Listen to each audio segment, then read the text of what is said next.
কোরআনে আছে যে আবাবিল পাখিরা যুদ্ধক্ষেত্রে শত্রুদের উপরে পাথর ফেলছে, আর এই গল্পগুলো বিশ্বাস করা বেশ শক্ত। আসসালামু আলাইকুম রহমতুল্লাহি ওবারাকাতুহু। সুপ্রিয় দর্শক মণ্ডলী, ডক্টর জাকির নায়েকে একজন লোক প্রশ্ন করছেন যে আবাবিলের কথা কোরআন এবং হাদিসে কোথায় বলা হয়েছে? এটা কি সত্য ঘটনা যে আবাবিল পাখি মুখে করে পাথর নিয়ে যে আক্রমণ করেছে? তো ডক্টর জাকির নায়েক সে লোকটিকে কি চমৎকারভাবে উত্তরটি দিয়েছেন, আজকের ভিডিওটিতে আমরা সেটি দেখে আসব। তো চলুন সেই ভিডিওটি আমরা দেখে আসি। ভাই, আপনি প্রশ্ন করলেন কোরআনের কিছু কথা যেন পাখি উপর থেকে পাথর ফেলছে, সূরা ফিলের কথা।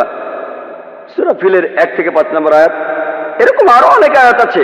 কোরআন বলছে শাক্কুল কামার, নবীজি মুহাম্মদ সাল্লাল্লাহু আলাইহি ওয়াসাল্লাম চাঁদকে 2 ভাগ করেছিলেন, মুসা আলাইহিস সালাম সাগরকে 2 ভাগ করেছিলেন। এগুলো কঠিন কাজ, হ্যাঁ, এগুলোকে বলে অলৌকিক। অলৌকিক কাজ হলো সেগুলো যেগুলোর কোনো ব্যাখ্যা মানুষ দিতে পারে না। মানুষের পক্ষে চাঁদকে 2 ভাগ করে ফেলা এটা অসম্ভব। আবার কোন মানুষ সাগরকে 2 ভাগ করে ফেলবে, তার মধ্যে রাস্তা থাকবে, এটাও অসম্ভব। তাহলে এগুলোকে বলা হয় অলৌকিক। শুধুমাত্র ঈশ্বরই এটা পারেন, আপনি আমি পারবো না। আমরা এই কাজের ব্যাখ্যা দিতে পারবো না। আমরা শুধু একটা উপায় এটা প্রমাণ করতে পারি, যদি সেই সময়ে ফিরে যায়। এখানে বর্তমান থেকে আমরা অতীতে যেতে পারবো না। 3000 বা 4000 বছর আগে গিয়ে আমরা দেখতে পারবো না মুসা আলাইহিস সালাম সাগরকে ভাগ করেছিলেন কিনা। তাহলে কি করব? এই অলৌকিক গুলো আমরা অতীতে গিয়ে পরীক্ষা করতে পারছি না।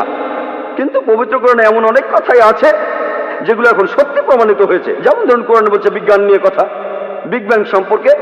কোরআন বলছে চাঁদের আলো তার নিজস্ব আলো নয়। কোরআন বলছে পৃথিবী বর্তুলাকার। কোরআন বলছে সূর্য প্রদক্ষিণ করে। 1400 বছর আগে মানুষ ভাবতো এগুলো কোন ধরনের কথা? চাঁদের নিজের কোনো আলো নেই, পৃথিবী বর্তুলাকার, এগুলো কি সত্যি? এগুলো বিগ ব্যাং এর কথা?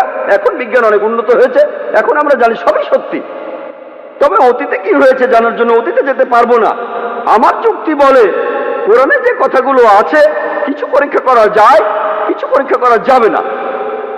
আমরা অতীতে যেতে পারবো না, তাহলে এই ব্যাপারগুলো কিছুটা অপরিষ্কার। আমরা বর্তমানে যেগুলো পরীক্ষা করতে পারি সেই কথাগুলোর মধ্যে যা কিছু পরীক্ষা করতে পারি, ধরেন 80% চেক করতে পারি।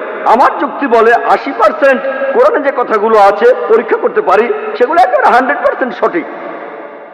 যেগুলো আমরা চেক করতে পারি তার মধ্যে 1%ও ভুল নেই। যদি বলেন এমন ঘটনা ঘটেনি, শুধু অতীতে গেলেই সেটা প্রমাণ করতে পারবেন। যদি কোরআন বলে মুসা নবী সমুদ্রকে 2 ভাগ করেছিলেন, এটা ভুল, সেটা প্রমাণ করতে পারবেন না, সঠিকও প্রমাণ করতে পারবেন না। অতীতে যেতে পারবেন না। আমরা 3-4 হাজার বছর আগে ফিরে যেতে পারি না। তাহলে যদি যুক্তি দিয়ে বলতে পারি এই ব্যাপারটা সত্যি হতে পারে, নাও হতে পারে, সত্যি হতে পারে, নাও হতে পারে। পাখিগুলো হয় পাথর ফেলেছিল, না হয় ফেলেনি, ঠিক? আমরা বলতে পারি ব্যাপারটা পরিষ্কার না। যদি পারমাণবিক বোমার কথা বলতেন 1000 বছর আগে, তারা কি বিশ্বাস করতো? তারা বলতো পাগলের প্রলাপ, ঠিক না ভুল? কিন্তু এখন তো আমরা বিশ্বাস করি, কারণ বিজ্ঞান উন্নত হয়েছে। এখন দেখি পারমাণবিক বোমা, আণবিক বোমা। তাহলে পাখিরা পাথর ফেলছে, এতে সমস্যা কোথায়? এটা খুব সোজা। পারমাণবিক বোমা আরো কঠিন।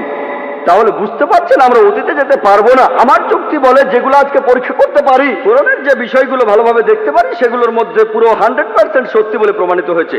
20% আমরা পরীক্ষা করতে পারবো না, কারণ অতীতে যেতে পারবো না, ভবিষ্যতে যেতে পারি না। বেহেশত আর দোজখের অস্তিত্ব বৈজ্ঞানিকভাবে প্রমাণ করতে পারবো না। হয়তো বলবেন যে ভাই জাকির, আপনি একজন ডাক্তার, কিভাবে বেহেশত দোজখ বিশ্বাস করেন? আমি বলি এটা 20% অস্বচ্ছ অংশের কথা। আমার যুক্তি বলে যখন 80% কোরআনে যতখানি আমরা চেক করতে পারি এগুলো 100% সত্যি বলে প্রমাণিত হয়েছে, সেখানে 0.1%ও ভুল নেই। আমার যুক্তি বলে এই 20%ও ইনশাআল্লাহ আল্লাহ চাইলে সেটাও সত্যি প্রমাণিত হবে। হয়তো ভবিষ্যতে বিজ্ঞান উন্নত হবে, 20 বছর 50 বছর পরে আমরা পরকালের জীবন সম্পর্কে জানতে পারবো, আমরা বেহেশত দোজখ সম্পর্কে জানতে পারবো। আমার যুক্তি বলে এটা যুক্তিপূর্ণ বিশ্বাস যে কোরআনের 0.00001%ও ভুল প্রমাণিত হয়নি।